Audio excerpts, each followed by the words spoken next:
Avec balade, nabré, t'es connecté, quitte Corventina, frappé ou bien Pierrot. Ça s'est passé avec une première partie à Winnipeg.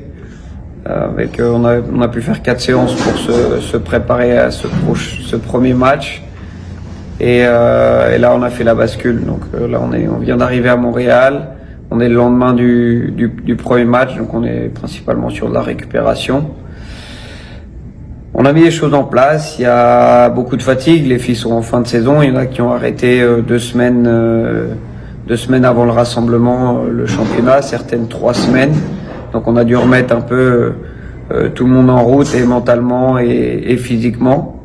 Donc c'était assez unique comme contexte athlétique, on va dire. Et puis après, une fois qu'on a pris les repères, on a pu travailler ce qu'on voulait mettre en place contre cette belle équipe du Canada. Votre analyse du match d'hier, et votre équipe a été battue 4-1. Oui, alors il y a vraiment 2 penchants. Il y a les penchants frustrants dans l'approche du match. Je pense qu'on a été un petit peu perturbé par ce protocole d'hommage à Désiré Scott qui nous a fait couper l'échauffement. On s'est échauffé et pendant 35 minutes, on n'a rien fait avant le match. Il y a eu tout l'hommage. Donc nous, on n'a pas pu bénéficier de toutes ces émotions positives de l'hommage. On a dû se remettre en route. Je pense que ça nous a coûté un peu la concentration au début du match. Et puis après, forcément, quand on joue une des meilleures équipes au monde, une des 5 meilleures équipes au monde, on peut pas approcher avec un entre-deux sur les duels, sur l'impact, sur ces aspects-là. Et c'était le cas. Et un quart d'heure, c'est presque trop tard. On l'a vu, ça nous a coûté 2 buts. Et puis après, on voit que quand on est dans le répondant technique, athlétique, tout de suite, c'est pas la même chose. On arrive à leur poser énormément de soucis. Très peu d'équipes ont obtenu autant d'occasions face à cette nation, ce qu'on a réussi à faire. Après, comme je l'ai dit, une grosse nation, il faut être efficace sur tous les petits détails. Défensivement, être un petit peu plus consistante, et offensivement, concrétiser les occasions qu'on a.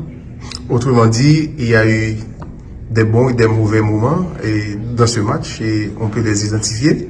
Oui, on peut les identifier clairement. On a ce premier quart d'heure où on est sous pression, on a du mal à ressortir le ballon, quelques erreurs techniques, et puis petit à petit, quand on a réussi à se positionner le bloc, avoir des possessions un peu plus médianes, un peu plus hautes, et là, on leur a posé des soucis parce que c'est une équipe qui n'a pas l'habitude de défendre, et dès qu'elle doit courir après le ballon, elle est mise en difficulté. Et ça a été le cas sur 30 très bonnes minutes en deuxième mi-temps, et puis après une baisse encore en fin de match sur les 2 boutures de match nous manquaient. Tout de suite après, on a voyagé de Winnipeg et à Montréal où nous sommes actuellement. Et comment comptez-vous aborder la préparation de l'autre match? La chance qu'on a, c'est qu'on a un deuxième match. L'objectif, c'est d'être prête pour les qualifs à la Coupe du Monde, pour ces grosses compétitions où il y a un enchaînement de matchs de très haut niveau. Donc c'est rare d'avoir cette opportunité-là de jouer 2 matchs de très très haut niveau en si peu de temps. Donc là, on a 2 jours pour réajuster, corriger certaines choses, faire mieux, poser encore plus de problèmes, être encore plus consistante. Donc ça y est, on a fait la bascule, on est sur le deuxième match, prête à aller les chercher. Je pense que celui-là, on jouera avec un public aussi certainement bien plus nombreux, et on a vu au Chili que ça nous avait bien poussé. 2 séances en perspective pour préparer ce match? Comment? 2 séances d'entraînement? Oui, on a aujourd'hui récupération, et demain on sera déjà en veille de match. C'est ça. Maintenant, comment vous analysez l'évolution de l'équipe depuis octobre, depuis votre arrivée? Je pense qu'on est de plus en plus consistante. On a pu monter crescendo aussi sur les oppositions. On démarre un match contre la Jordanie. avec des repères tactiques un peu difformes. Et là, on arrive sur une top 5 mondiale et proposer des choses qui sont concrètes. Je pense qu'il nous manquait l'énergie comparé à ce qu'on a été capable de faire évoluer ces derniers mois. Mais au Chili, on a joué avec beaucoup de maîtrise, beaucoup d'énergie. Au Maroc aussi. Je trouve que ça évolue bien et les filles ont vraiment en tête les joueuses ont ce mois d'octobre en tête pour être prêtes et c'est comme ça qu'on a construit les étapes.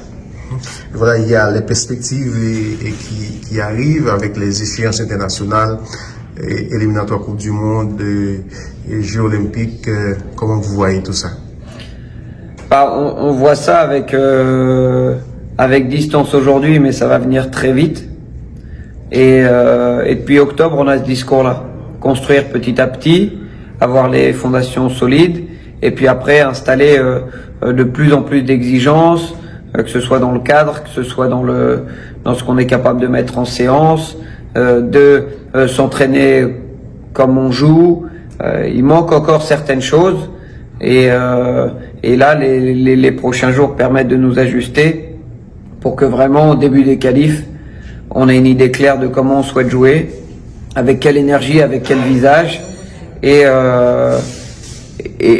on est tout proche de ce qu'on veut obtenir. Et on a ce deuxième match dans 2 jours qui va nous compléter ce cycle de préparation pour les qualifs. Merci beaucoup et bonne chance. Branchez le tendez, on vit